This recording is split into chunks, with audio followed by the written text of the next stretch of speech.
Herkese merhaba. Ayşem'le Ne izlediğin yeni bölümüne hepiniz hoş geldiniz. Hoş geldiniz. Nasıl Nevra Ayşem Savaşçı? İyiyim Orçun Hoca. Sen nasılsın? Çok enerjiyim. Çünkü gençlik bir dizisi izledik. Mükemmel geldi. Ne izledik Ayşe? Off Campus. Evet. Tabii ki kampüsten yola çıkarak bir üniversite gençliğinin hikayelerini anlatıyoruz. Sanat ve sporun bir araya geçtiği, dayanışma içinde maçlar yapıldığını, sanatın yarıştırıldığı, müziğin yarıştırıldığı, futbolun ama futbol değil hokey. Hokeyin yarıştırıldığı bir diziyle karşı karşıyayız. Evet. Hit Hit Driver'nin heteroseksüel versiyonu. Ve hiç de şey kokmuyor. Toksik erkeklik kokmuyor. Evet. Genelinde ben şok. Evet, ben de şok oldum. Yani herkes birbirine çok anlayışlı. Bir kampüs düşünün, o kadar ergen düşünün. Bütün ergenler yani bir aradalar. Her ne kadar üniversitede olsa üniversitenin ilk 2 yılı ergenliktir yani. Kısmet o. Ya sonunda da olan oluyor da. İşte herkes çok anlayışlı, çok iletişime açık, çok böyle hani Duygularını gören, anlayan, empati kuran. destek olan. Karşılıklı destek olan, açık iletişimli. Acaba o ne düşünür, üzülür mü? Ay üzülür mü, üzülür mü? Hiç. Yiyen, içen, besleyen. Tabii şeyiz bir de. Yani sen söyle. Mesela ilişkiye gireceğim diyor. Ama diyor kardeş diyor ilişkide varız da diyor öyle diyor yani tek eşlilik yok bizde diyor. Biz diyor şeyiz açık ilişki yaşarız diyor. Bak konuşamıyorum bile. Yani öyle bir iletişim. Hiç benlik olan bir iletişim biçimi değil yani açıkçası. Efendim klasik bir şekilde Neden başlıyorum. durdun anlamadım. Neden durdun? Neyi düşünüyordu? Ne düşünüyordun Allah sen? O an aklından ne geçiyor? Nereden bağlayacağım? Hani bu arada. Nereye bağlayacağım? Konuşuyoruz ya film film hakkında. Ne konuşuyoruz Ayşe? Ben ne anlatıyorum? Efendim bir tane karakterimiz var. Garrett Graham. Baba sendromu yaşayan biri. Hayatı boyunca kendisine öyle bir karakterlerden başladı. Ne istemişti? Bölüm yapacak mı? Bölüm anlaşma. 2. bölüm uygulama. 3. bölüm orgazm. 4. bölüm ayrılık. 5. bölüm vazgeçiş. 6. bölüm bozuşma. 7. bölüm yüzleşme. 8. bölüm kadro değişikliği. Aynen. Bölüm ve gençliğimizin kendilerini bulma hikayesi. Tabii ki fakir kız zengin oğlan. Zengin oğlanımız babası çok önemli bir hokeyci gerçekten. Ve bu da onun oğlu olduğu için ve babasına kendisi de bunu itiraf ediyor. Ay bir empati, 40 yaşından önce empati kuran bir erkek. Ben hep babama kendimi ispat etmeye çalışmışım.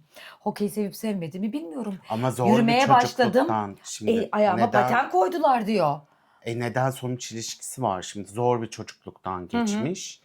Zor bir aile yapısı. İşte aile içi şiddet var. Tabii. Ve babasının sürekli bu şiddete karşılık özürler dilemesi, annesinin ayrılamaması, travmatik bir çocukluk. Sonra da annenin kanser olup vefat edişi.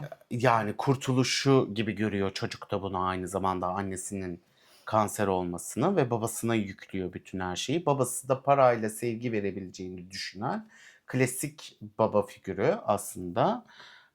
Parayla her şeyi halledebilir. İşte büyük bir ünvanı var, büyük bir Tabii kariyeri Graham var. soyadıyla her şeyi yapabilirsin. Evet yani soyadıyla her şeyi yapabildiğini düşünen bir baba. Ki yapıyor da. Ve yapıyor da ve bu yüzden de hani oğluna oğlu da annesine daha çok düşkün. Anladı. Erkek çocuğu anaya düşkün olur derler. Anaya düşkün olduğu için anası yönünde sürekli geliştirmiş kendisini. Babasının zaten nasıl bir pislik olduğunu, nasıl bir insan olduğunu bölümde olsa bize gösteriyor. Her bölümde babasının ayrı bir hikayesini öğreniyoruz ve çocuğun travmalarını öğreniyoruz. Kaldı ki çocuğumuz çok popüler, yakışıklı, işte hokey oyuncusu olarak bütün üniversite onu tanıyor. Bütün herkesin ağzı düşüyor. Odasında kuyruklar olunuyor sevişmek için. İşte banka gibi. Bak Türkiye'de bankada kuyrukta bekliyorsun. Orada da Garrett'ın kuyruğunda. Aynen.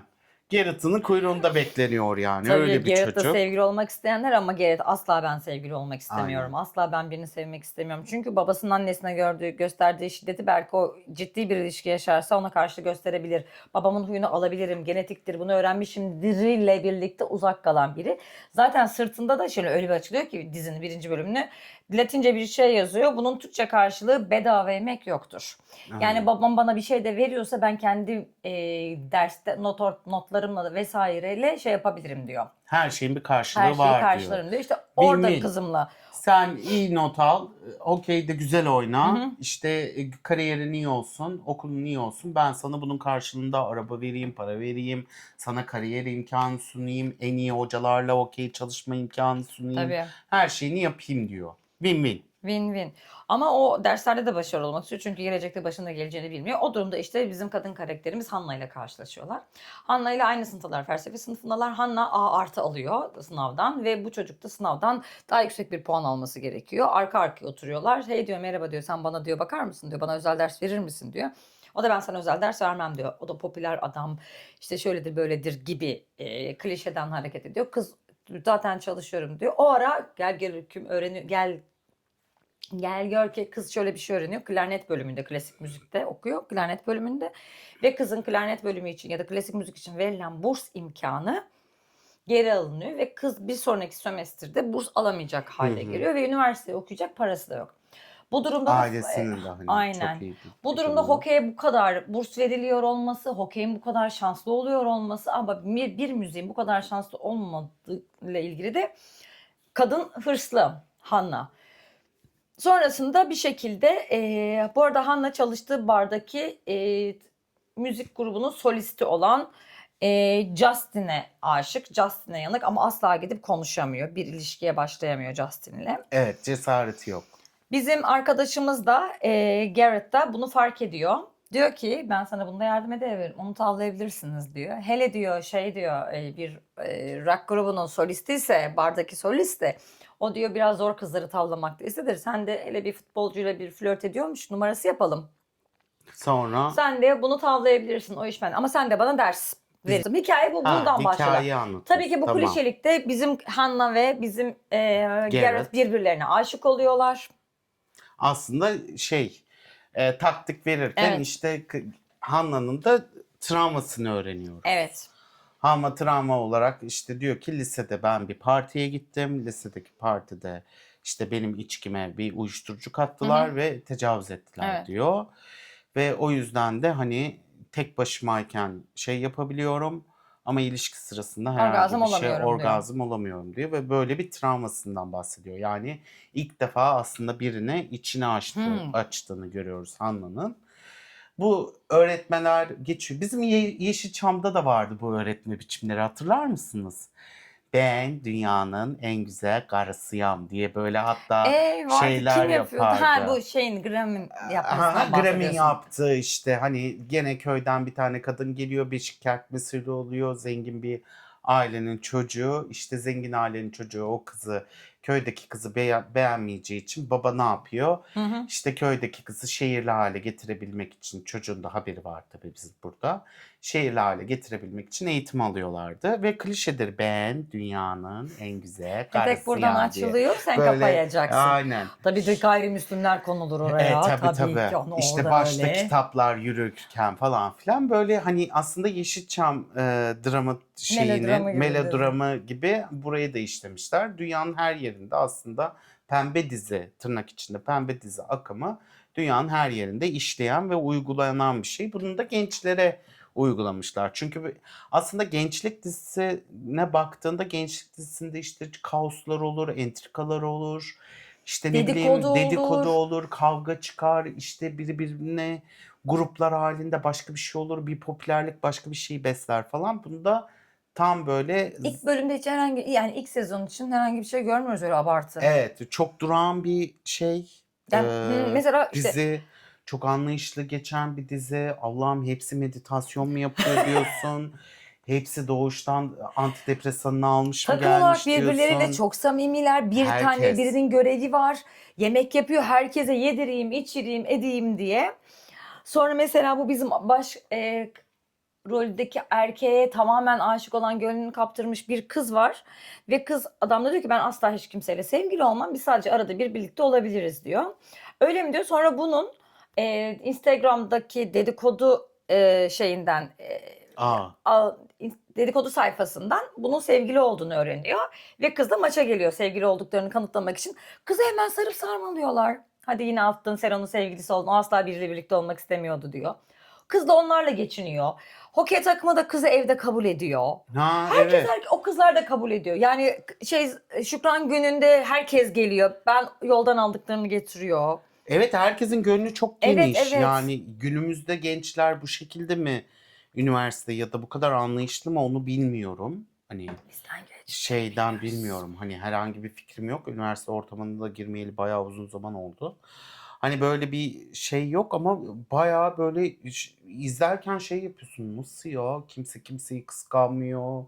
Kimse kimse hakkında kötü bir şey söylemiyor. Hani böyle okul, yani tabii ki de karşı okul geldiği zaman bir çatışma çıkıyor. Çatışma anları var Maç. ama maç çatışmaları ve kişisel diyaloglar da O da işte sonunda devreye oluyor giriyor. Evet, zaten. sonunda oluyor.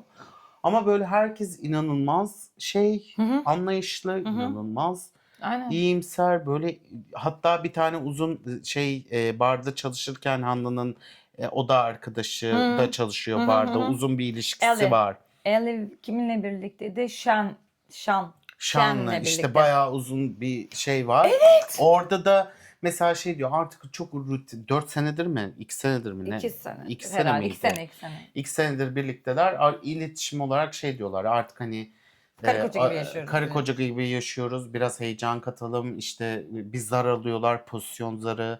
Onunla Takvime. ilgili takvime onunla bakıyorlar. İşte bunu yapamayayım, bunu ben yapamam, bunu şey yapamam. Kız da diyor ki yani ben bu monotonluktan kurtulmak istiyorum. Hani bir şekilde şey yapalım. Çocuk da diyor ki klasikten ben çok zevk alıyorum diyor. Tamam da diyor yani hani ben ne yapacağım falan filan gibi. Hani bu kadar açık. Heh. Bu kadar hani iletişimi kuvvetli, hani bu kadar hep herkesin, yani kimse hani böyle ay ben bunu nasıl söyleyeceğim diyemediği, terapi alan, düzenli terapiler gören çocuklar bir de aynı zamanda. Evet. Hani terapi Hanna terapiye giriyor. Hanna'nın annesiyle konuşması nasıl? Ben şok. Anan Sakin ol dedi. Bisikletin bozuldu diye arıyor anneyi. ha Oraya ayrılıyor Gerrit'ten. O yüzden arıyor anneyi. Gerrit'ten ayrılıyor. Bursu gitmiş. Efendim bisiklete hızlı hızlı böyle bir Gerrit'ten ayrılmasının sebebi de mevzu Gerrit'ten ayrılmasının sebebi ne? Bu kıza tecavüz eden, maksimum tecavüz eden de hokey takımında oynuyor. Hokey takımında kaptanı. Son maça ikisi karşılıklı geliyorlar. Kadın travma geçirdiği için o maçı izlemeye gitmiyor. Gerrit de babası ve yeni sevgili babasının nişanlısı tekrar izlemeye geldiği için acayip gergin. Ve adam sürekli karşı karşıya kaldığında işte babasıyla ilgili babasının hep onun mıhına yapıyor ve asla durduramıyorlar çocuğu. Bu kıza mesajlar bırakıyor falan. Neyse kız geliyor, bu biraz sakinleşiyor. Ve adam kızı görüyor, ha diyor. Bu sefer kızdan vuruyor Gerrit'i. Gerrit'i kızdan vurunca da Gerrit anlıyor. Çünkü kız anlattı, ben tecavüze uğradım bir tane hokey oyuncusu tarafından. Alıyor onu yere indiriyor, dövüyor. Yani o anı hatırlamıyor hiçbir şekilde. Çünkü daha sonra videosunu izliyor çocuk. ama çocuk orada kışkırtıcı bir Tabii cümle canım, kullanıyor. kışkırtıcı istiyor. Ben diyor, Diyor senin ki onun karşısında bu diyor. biçin diyor karşısında seni yeneceğim için çok mutluyum diyor, bu yalancı şeyin diyor. İşte Küfür ediyor küfür orada. ediyor orada. Ondan sonra çocuğun da evde dönüyor. Çocuk zaten aşık olmuş. Hayır, ben sadece örnek vermek istemiştim aslında. Ha. Girecektim o konuya da, neyse girmiş olduk. Son bölümden bir önceki bölüme girmiş olduk gibi Evet, bir şey annesiyle oldu. orada konuştuğu Tamam, için. evet.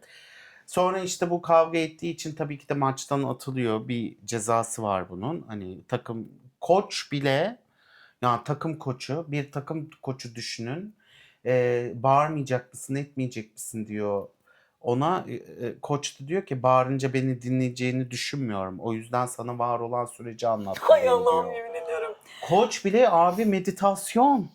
Yani herkes Nirvana'ya çıkmış. Biz burada faniler bağırıyoruz yani. Ben hangi Hakikaten gözümde? hangi yüzyıl, hangi gezegen, hangi oluşum, yani O arkadaşım Trump'ı da mı görmüyorsunuz? Başınızda hıldır hıldır bağırıyor yani. Evet. Hani sizdeki bu sakinlik, bu dinginlik, bu hani ermiş gibi, yani bu ne Ya, erkin, ne Breyer gelirsen Üniversitesi ol miydi, gel neydi? gibi bir bağlamda. Koç da böyle söylüyor. Bunun sonuçları olacak tabii ki de diyor. İşte diyor kariyerinde kötü bir yer edineceksin ama seçim yapman gerekiyor diyor. Bak diyor ki ya işte kavga ederek bir şey olursun ya da işte kariyerin Düzgün- zirveye çıkar Düzgün bir ve kariyer. zirvede hani bir kariyerine sahip olursun. Bunu sen seçeceksin diyor.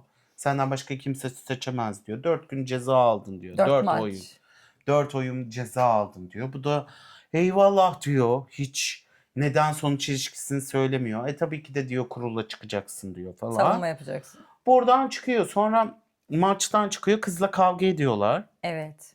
Hanna'ydı. Hı hı. Hanna ile kavga ediyor. Hanna diyor ki sen nasıl böyle saldırırsın bilmem ne falan filan diye konuşuyor çocuğa. Çocuk da diyor ki ben sevdim. Ben diyor senin için dağları deldim. Dağları deldim. Tek başıma çölleri. Kız da diyor ki hadi lan diyor beni senelerdir eleştirdiler. Bana dokunur Kızın mu diyor şeyi de falan. bu. Ben tecavüze uğradığımda söylediğimde kimse bana inanmadı. Çünkü o yaşadığı şehirde önemli birinin çocuğu olduğu için herkes kızı yalancılıkla suçlamış. Bütün Ve ailesi falan babası okuldan zorbalanmış. kovulmuş, işten Aynen. kovulmuş, annesi kovulmuş. Onu kime anlatsa sıkıntı oluyor. O yüzden hiç kimse anlatmıyor. İlk defa güvenip Garrett'e anlatıyor. Bak diyor Garrett diyor ben de sana bunu söyledim. Sen diyor onun kışkırtmasına toparlayamadı, İzin izin verdin. ver ve ne oldu diyor. Bak diyor senin kariyen benim yüzümden bitti ve ben çok korkuyorum senden Evet. de diyor. Eyvah diyor annemin babamdan korktuğu gibi, yeni sevgilisinin babamdan korktuğu gibi sen de benden korkacaksın. Şimdi olmasa bile 3 yıl sonra 5 yıl sonra ben babama benzeyeceğim. Eyvah bu sana hak etmediğin bir şey.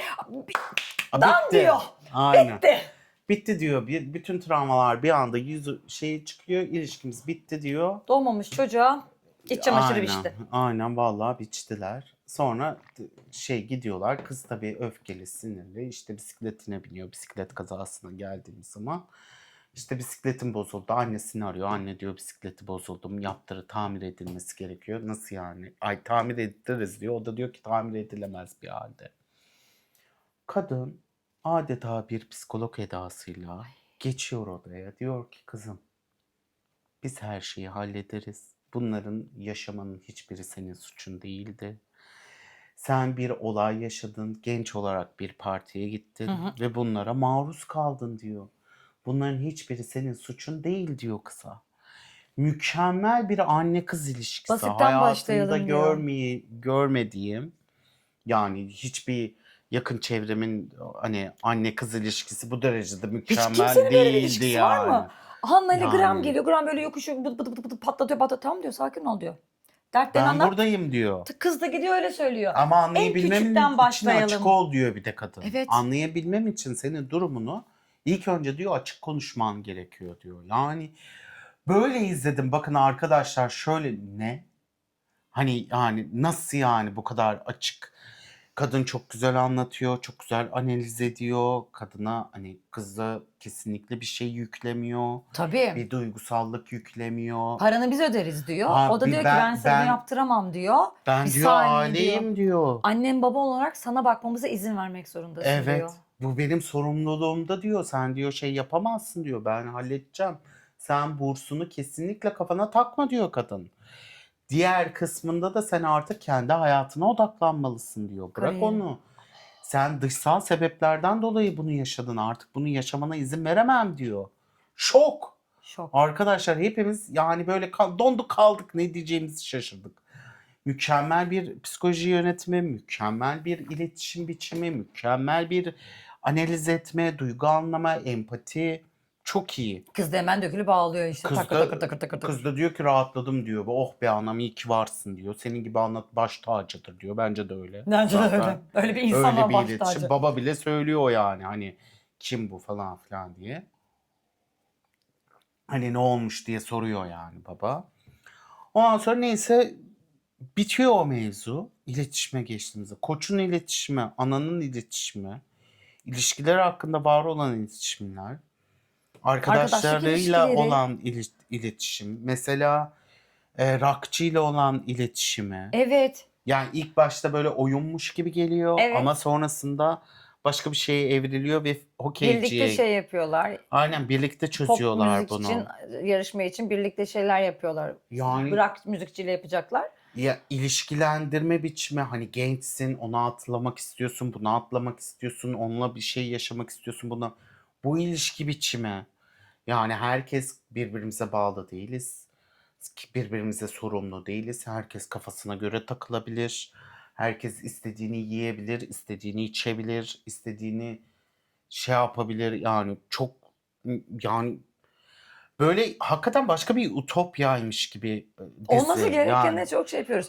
Mesela Ama kızın sarhoş olması olduğu bir yer var. Bütün kıyafetlerini bırakıyor ya etrafa. evet. Diyor ki hadi gel diyor. Yok diyor sen şu an sarhoşsun ben seninle ilgili yapamam. Gel diyor seni yatırayım. Aa ne olur diyor. Hayır hayır yatıp uyusan diyor. Aynen. Ondan sonra güveniyor çocuğa ve açılıyor. Aynen. Yani çocuk o bile çocuğun bu olgunluğu, çocuğun bu söylemi hani yani çok ekstrem. Bana ekstrem geliyor. Olması gereken Arkadaşı ona söylüyor. Ben diyor bu kız da diyor benden böyle bir şey istedi diyor. Ona orgazm yapmamı istedi diyor. Hani arkadaşına söylüyor ya sarışın Hı arkadaşına. hı. O da diyor ki önce onun duygularına saygılı olman lazım. Evet. Onun bunlar hani hep bize pompalanan Amerikan dizilerinde ya da filmlerinde sporcu, şımarık gençler birbirleriyle böyle konuşuyorlar. Evet yani çok enteresan. Kimse kimseyi zorbalamıyor. Kadının yani Kimse kimseye şey yapmıyor. Hani sadece bir kötü karakter var. O da baba baba. Bir de o diğer hokey oyuncusu. Diğer işte Hanna'nın geçmiş lise evet arkadaşı olan. Bir iki kişi o da var. tecavüzcü diğeri de şiddet Evet, diğeri de gösteren. şiddet gösteren. Mesela Şükran yemeğine Hı gidiyorlar hı abi. hı. Şükran yemeği sahnesini hatırlayalım. Aileyle Hep değil mi? beraber. Yeni kız arkadaşını tanıştıracak. Hanna da artık beraberler onlar. İlan edilmiş. Beraber oturuyorlar, yemek yiyorlar. Dua ederken el ele tutuşuyor. Kadının şiddet gördüğünü anlıyor Sindirilerin bileğinden. tuttuğunda bileklerine morluk geliyor. Aynen. Anlıyor. Travması tetikleniyor hemen. Tık tık elini 2 kere sıkıyor. Gitmemiz gerekiyor. Sinyalini Aynen. veriyor. Gidelim diyor, ben kendimi kötü hissediyorum diyor. Kalkıyorlar. Kadın çıkıyor, montlarınızı unuttunuz diye. Açık biçim kadına diyor ki benim annem ayrılamadı. Benim öyle annemin bir şansı yoktu.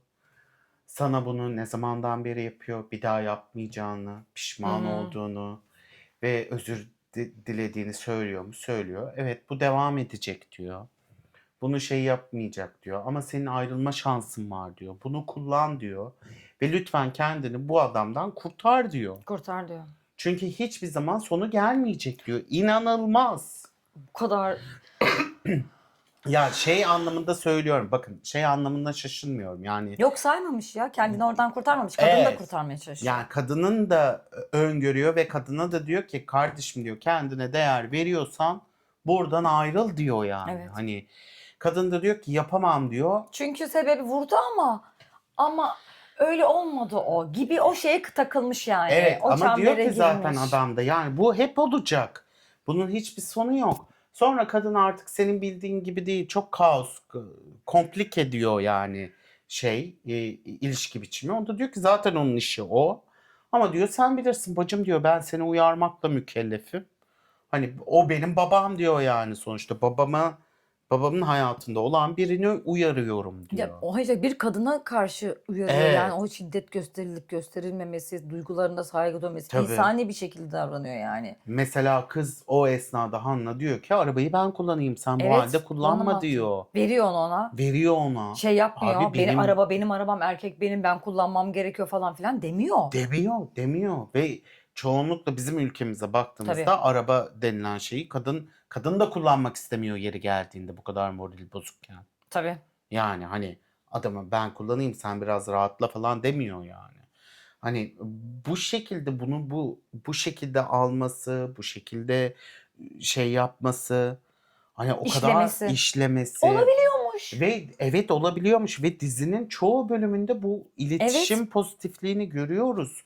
Ve bu bize hayretler içerisinde. Ben bir ara şey dedim abi dedim Yeter yani ya bu kadar. bu kadar yani yeter anladık, bu kadar hani kişisel gelişim kitabı gibi hani Ha evet. yani olması gereken bu, olması gereken bu, yani hiç gerçekçi gelmiyor bir yandan da, bir yandan da izlerken şey diyorsun abi, Böyleydi diyorsun ya. böyle olması gerekiyor demek ki diyorsun ya. Ya ben şey hatırlarım öğretmenliğiyle ilgili konuşmasını kızın. O çocuğun koçuyla konuşması. Şimdi gördüm. Ya ben lise öğretmenlerin bize hafta sonu ben ya da şanslıydım bilmiyorum.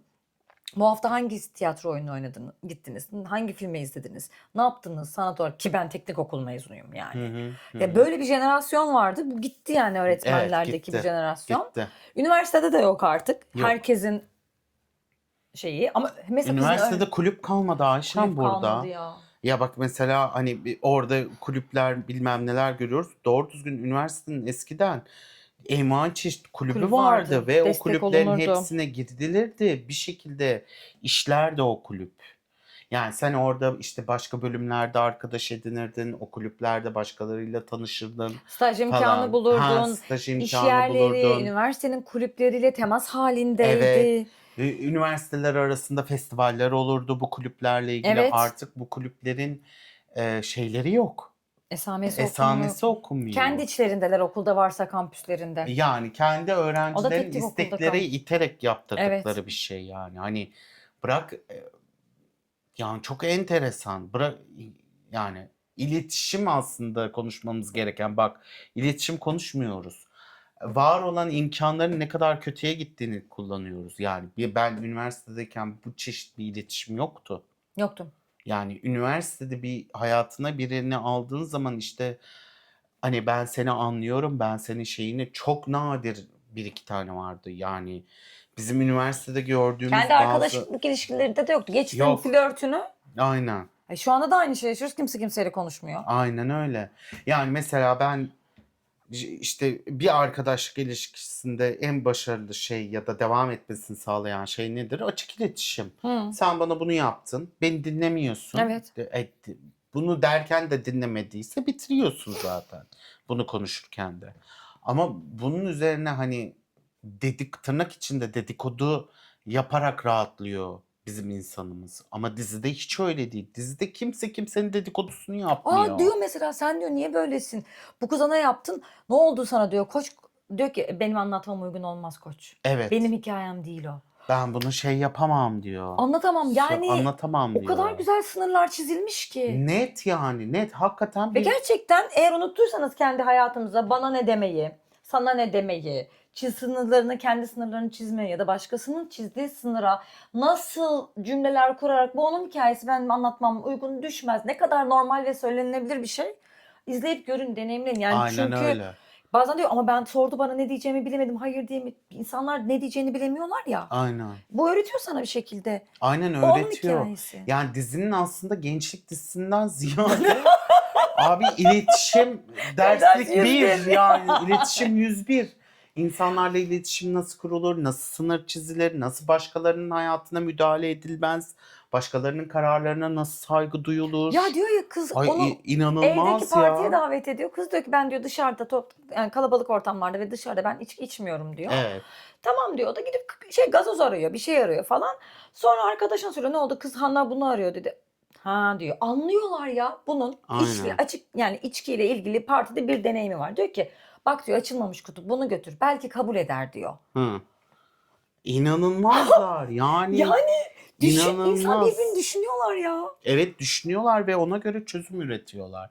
Yani şey demiyor, "Ha, bu da ne garip karı" demiyor Ha ya. hani bak başlarım kaprisine Aynen maprisine hiçbir şey yok. gelmeseydi abi falan demiyor. Diyor ki tamam elimizde ne var?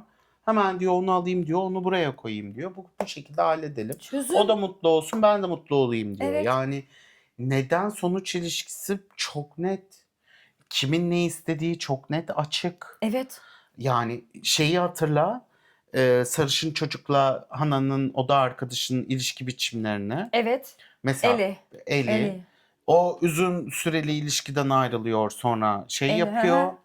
Başkalarıyla takılmaya başlıyor. İlk önce gizli kapaklı yapıyorlar bunu.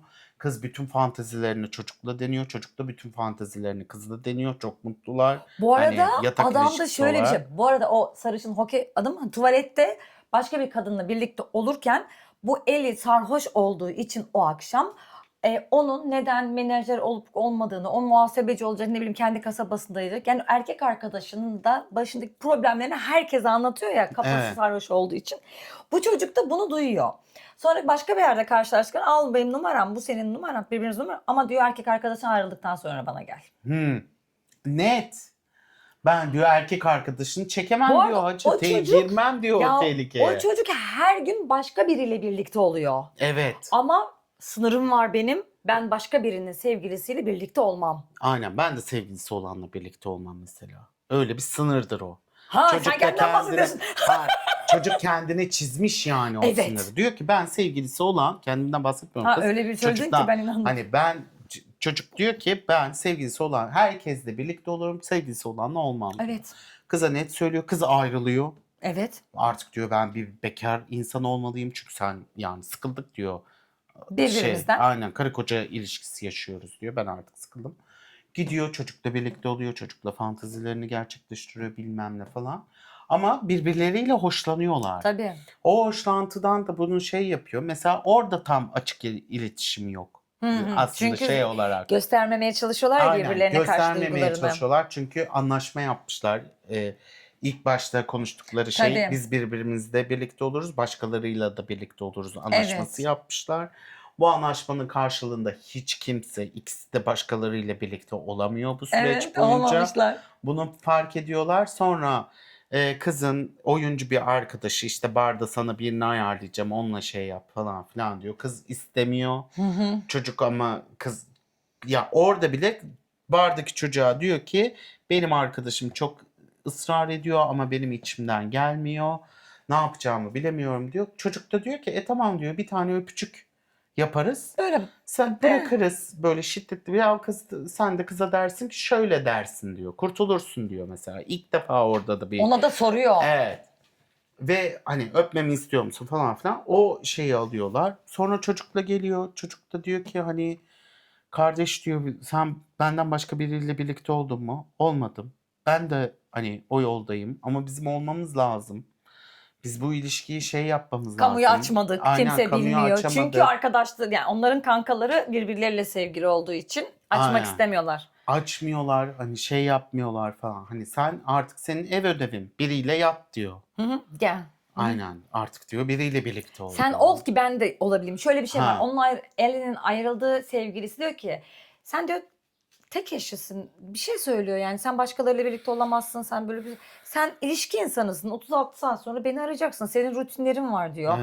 O da ben bu Kalıp. döngüyü Kıracağım. kısır döngüyü kıracağım deyip inatlaşıyor ve Gene öyle de başlıyor kişisel gelişime bununla. merhaba diyoruz. Ha evet. Yani. Ondan sonra da o oyuncu arkadaş da ona yardım ediyor. Madem sen diyor tek eşli ilişki yaşamak istemiyorsun böyle bir şey git diyor bardaki şu yakışıklı sana birlikte konuşan sana asılan yakışıklıyla birlikte ol istersen diyor. Evet. Öyle gidiyor. Yani öyle mevzu patlıyor. Sonra bunlar işte oldum mu olamadım mı derken böyle bir garip bir döngüye giriyorlar. Çocuğun en nefret ettiği çocukla birlikte olmuş meğersem barda. O ortaya çıkıyor. Kavga çıkıyor. Yani çocuk o esnada diyor ki kardeşim ben senden hoşlanıyorum. Ben başkasıyla yapamıyorum. Ben seni istiyorum diyor. Bu kız böyle kız o kadar bekar olmak istiyor ki bunu söyleyemezsin. Bu döngüyü kırmam lazım. Bunu söylememelisin Hayır ondan diyor. hoşlanıyor ama adam Evet, başından beri şöyle bir inat da var ya başından beri. O diyor ki ya diyor ciddi bir ilişki değil takılacağız diyor. Adam ha diyor. Ondan sonra kız ona yükseldiğinde bu ciddi bir ilişki biz takılacağız diyor. Ve günün sonunda bu barda öpüştüğü adamı üniversitenin önünde koşarken görüyor. Birbirlerini görüyorlar ve o gün adamla birlikte oluyor. Sonra bu yarışmaya gidiyorlar. Pop müzik yarışmasına gidiyorlar. Dönüşte de barda Tabii, oluyor. Kutlama oluyor. Orada bizim bu sarışın delikanlımız arkadaşı geliyor ki bak diyor sen ona da karşı bir şeyler hissediyorsun. O kadar uzaktan gözüküyor ki aleni bir şekilde git onunla konuş istersen Artık diyor. konuş diyor. Bokunu çıkarma diyor yani. Sonra tam konuşmaya başlayacak. Tabii ki bir klişe. Elde diyor ki sen benden başka biriyle birlikte oldun mu? Adam hayır diyor. Kız böyle Ben bugün oldum. ben oldum diyor. Sonra orada çat diye kapı açılıyor. Çat diye ben sen gelirim oğlum. Aynen. Sonra böyle bakıyor. Bununla Sonra mı ayıyorlar. oldu? Bununla mı oldun? Evet diyor. Bu kim diyor? Ezeli düşmanı. Aynen rakibi. Rakibi. Onu aynı takımda oynamaya çağırmışlar. Ha burada olaylar pisleşip bildiğimiz standartlar herhalde ikinci sezon gelecek. Aynen. O onun rakibi, o onun sevgilisinden kıskanacak. Bu arada ana Hannah'ı da karakterimiz. başka biri seviyor. Yani hoşuna gidiyor. İşte Geralt'ın arkadaşlarından biri yoldaş olarak. Adam kendi aşk acısının içinde yaşıyor. Kız kardeşi fark ediyor. Aynen. Ve diyor serbest bırakıyor onu. Yani ana karakterlerimiz de işte müzik yarışmasından sonra çocuk geliyor diyor ki ne güzel içini açtın diyor ne güzel söyledin diyor. Ya tebrik ederim seni diyor. Tebrik ederim diyor bu şekilde yapman sana da iyi geldi mi falan filan diyor. Sonra diyor ki sen bana çok iyi geliyorsun ben de sana çok iyi gelmek istiyorum birbirimize iyi gelelim iyi insan olalım ben seninle birlikte olmak istiyorum diyor. Sonra kız da piçoz orada diyor ki ya diyor yalnız diyor erkekler diyor kızlar diyor öyle kolay erkekleri çok sevmez diyor. Gülüşüyorlar hani başa döndürüyor mevzuyu. Gülüşüyorlar, öpüşüyorlar, barışıyorlar. Bitti. Yani bitti dizi böyle hani bölüm bölüm anlatmaktansa aslında iletişim olarak bize nerelere dokundu, neler söylediği anlatmak bizim daha çok şeyimize geldi. Çünkü yani bir gençlik dizisinde bu kadar açık iletişim, bu kadar doğru iletişim ve bu kadar çarpık olmayan bir ilişki biçimini görmek bana iyi geldi. Bir yandan da şey hissettim. Ay neler oluyor ya falan dedim yani bu dizide bu nasıl bir dizi, bu nasıl bir gençlik dizisi Aynı falan anda diye. yatıyorlar. Son bölümde aynı anda yatıyorlar ve aynı şarkı açıyorlar ya cep telefonlarından, uygulamadan evet, aynı evet. şarkı açıyorlar. Sonra adam onun Instagram'ına bakıyor. O diyor onun hikayesini görmek istemiyor. Çocuk ona bakıyor Instagram'dan. Benim Ben hikayeme bakmış bakmış. mı Bu kız diye. ona bakıyor. Benim hikayeme bakmış da asla hikayeyi görmek istemiyorlar. Sonra çocuk ama böyle bir şeyi like'lıyor oradan. Aynen o Kız şarkıyı onlineken açıyorlar sonra. lisede yazmış olduğu şarkıyı açıyorlar. Aa inanılmaz. Yani. Ya ikinci sezonda yapılacağı duyuruldu. Bu sefer bizim diğer çiftimiz olacakmış. Evet. Kitaptan uyarlama olduğu için bu devamı var yani. Ha kitaptan Kitaptan uyarlama mı? uyarlama. Ha öyle mi? Tamam. İkinci sezonda olacağını duyurdu Evet. Amazon. Amazon'un yapımı bu arada. Yapımını söylemedik. Ha evet. Amazon'un yapımı.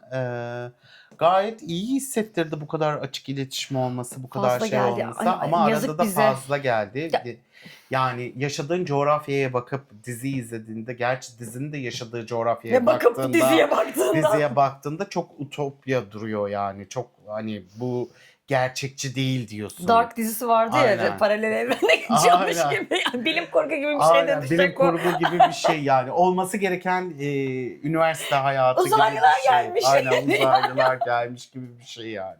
Böyle inanılması güç.